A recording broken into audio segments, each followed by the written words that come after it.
ਕੇਂਦਰ ਸਰਕਾਰ ਵੱਲੋਂ ਪਾਸ ਕੀਤੇ ਗਏ 3 ਖੇਤੀ ਬਿੱਲਾਂ ਦਾ ਵਿਰੋਧ ਲਗਾਤਾਰ ਤਿੱਖਾ ਹੁੰਦਾ ਜਾ ਰਿਹਾ ਹੈ। ਹੁਣ ਵਿਰੋਧ ਕਰਨ ਦਾ ਇੱਕ ਨਵਾਂ ਤਰੀਕਾ ਨੌਜਵਾਨਾਂ ਦੇ ਵੱਲੋਂ ਵਰਤਿਆ ਗਿਆ, ਜਿਸ ਵਿੱਚ ਉਹਨਾਂ ਨੇ ਭਾਰਤ ਦੇ ਪ੍ਰਧਾਨ ਮੰਤਰੀ ਨੂੰ ਖੂਨ ਦੇ ਨਾਲ ਚਿੱਠੀਆਂ ਲਿਖ ਦਿੱਤੀਆਂ, ਜਿਸ ਨੂੰ ਲੈ ਕੇ ਕਿਸਾਨ ਆਗੂ ਨੇ ਕੇਂਦਰ ਸਰਕਾਰ ਤੇ ਤਿੱਖੇ ਹਮਲੇ ਕੀਤੇ ਨੇ। ਉਹਨਾਂ ਨੇ ਕਿਹਾ ਕਿ ਇਹ ਚਿੱਠੀਆਂ ਤੁਹਾਡੇ ਮੂੰਹ ਤੇ ਚਪੇੜ ਨੇ।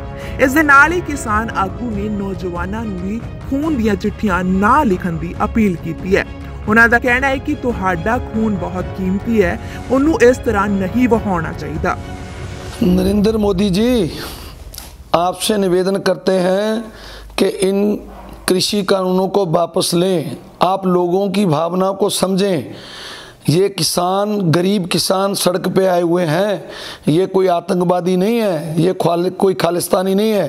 मैं आपको दिखाना चाहता हूँ, ये देखिए कि नौजवानों ने अपने खून से आपको खत लिखे हैं। ये कितने खत लिखे हैं देखिए, सब ये नौजवानों ने अपने खून से लिखे हैं। ये आतंकवादी हो सकते हैं जो अपना खून बहाकर आपको खत लिख रहे हैं।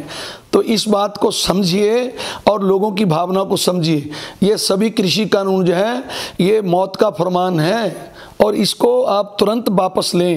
मैं ये आपसे कहना चाहता हूँ कि मैं इन नौजवानों की दाद देता हूँ जिन्होंने अपने खून से खत लिखे हैं, कि ये आपको ये दिखाना चाहते हैं कि हम लोग कुर्बानी देने आए हैं आपके लिए, क्योंकि आपने ये पैदा किया है, सारा जो माहौल पैदा किया है आपने ये क्रिएट किया है ऐसा माहौल। तो ये इन कृषि कानूनों को तुरंत वापस लें, ये मौत का फरमान है लोगों के लिए। मैं बार बार ये बोल रहा हूँ। तो मैं आपसे ये निवेदन करता हूँ कि भाई ये समझिए कि एक नौजवान, एक बुजुर्ग, कितने लोग सुसाइड कर गए, संत महाराज सुसाइड कर गए। आज नौजवान अपना खून बहाकर, अपना खून निकाल कर आपको खत लिख रहे हैं। तो इनकी फीलिंग को समझें, ये ज़रूरी है। ये शर्म की बात है सरकार के लिए। क्यों सरकार आज चुप्पी साध कर बैठी हुई है, बोल नहीं रही है और किसानों को बोल रही है कि वो जिद पे अड़े हुए हैं। कौन सी जिद इसमें आपको दिखाई दे रही है? जो अपना खून निकाल के आपको खत लिख रहे हैं, ये जिद है क्या? जिद तो आपकी है, आप जिद पे अड़े हुए हैं। ऐसी सरकार को शर्म करनी चाहिए। आपको शर्म आनी चाहिए कि मेरे आपके देश का जो नागरिक है, आपके देश का किसान है, जो लोगों का पेट भरता है, आज वो इस स्थान पर आके बैठ गया। वो उसकी समझ अब उसको ये सोचने पर मजबूर कर दिया कि वो अपने खून से आपको खत लिखे। तो इस बात को क्यों नहीं आप समझ रहे? आपके मंत्री क्यों नहीं समझ रहे? आपकी सरकार क्यों नहीं समझ रही? तो ये बड़ी बेशर्मी की बात है। आप इस बात को समझें। और मैं ये आपसे निवेदन करता हूँ कि आप गुरु घर में तो जाते हैं, गुरु नानक देव जी का नाम लेते हैं कि उनके शिष्य हैं। तो गुरु नानक देव जी का देखिए, इसमें खून से लिखा है।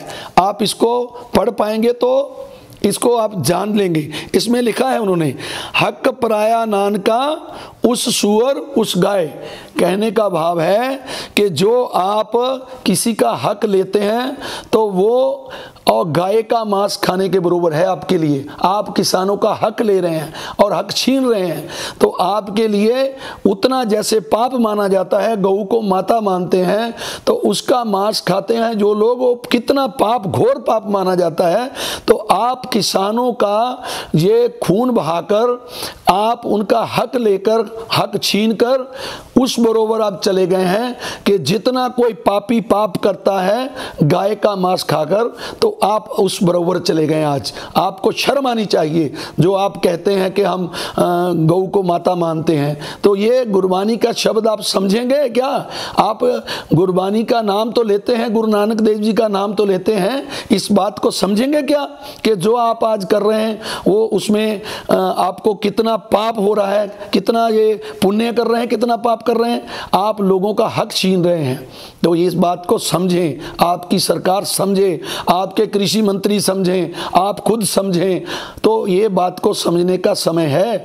इसलिए आपसे फिर निवेदन करते हैं, ये तीनों कृषि कानून और इलेक्ट्रिसिटी बिल जितने आप लाए हैं, ये पोल्यूशन के नाम पे लाए हैं, तो सभी को रिपील करके इसको इसको कानूनों को, और ये जो किसान हैं उनको आप हाथ जोड़कर घरों में भेजें, अपने वो घरों में जाकर सुख शांति से रहें और आगे से अपना कोई सुसाइड ना करे, कोई खून ना बहाए। ऐसा माहौल आपको बनाना है। आप इस देश के प्रधानमंत्री हैं, आपकी प्रजा है ये लोग, तो इसके बारे में हमको समझाना पड़ेगा आपको।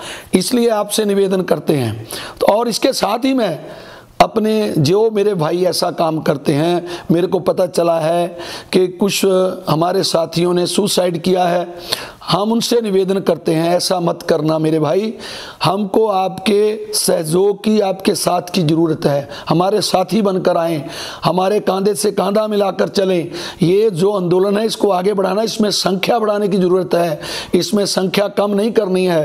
कोई भी मेरा साथी, कोई नौजवान, कोई हमारा बच्चा, कोई हमारा बुजुर्ग, कोई भी ऐसा आप कदम ना उठाएं, आप इस तरफ ना जाएं कि सुसाइड करना है। सरकार से आंदोलन चलाना है, सरकार से लड़ना है अपने हक लेने के लिए, तो इसमें हमारे कंधे से कंधा लगाकर हमारे आंदोलन में शामिल हों, ना कि ऐसा कोई कदम उठाएं। और जो भाइयों ने ये खून से खत लिखे हैं उनको भी मेरा निवेदन है, देखिए आपने एक संदेश सरकार को देना था, वो दे दिया अपना खून बहाकर, और ये आपकी बड़ी कुर्बानी है। लेकिन मैं ये आपसे भी निवेदन करता हूं कि मेरे भाई ऐसा मत करो। ये खून जो है आपका एक एक बूंद हमको चाहिए, आपकी एक एक बूंद काम की है, क्योंकि जब तक आंदोलन चलना है यहाँ पर, क्योंकि ये तो डरा रहे थे कि कोरोना चल रहा है, कोरोना चल रहा है, तो बीमारियों से लड़ना है तो आप में ताकत होनी भी जरूरी है।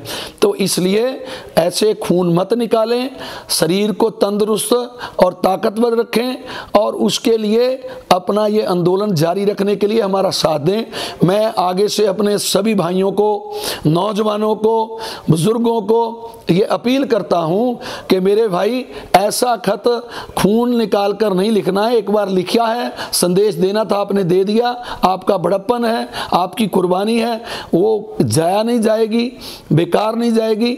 इस खत का कोई मायना है, इस सरकार के ऊपर कह सकते हैं पंजाबी में मैं बोलूँगा कि मुंह पे चपेड़ है।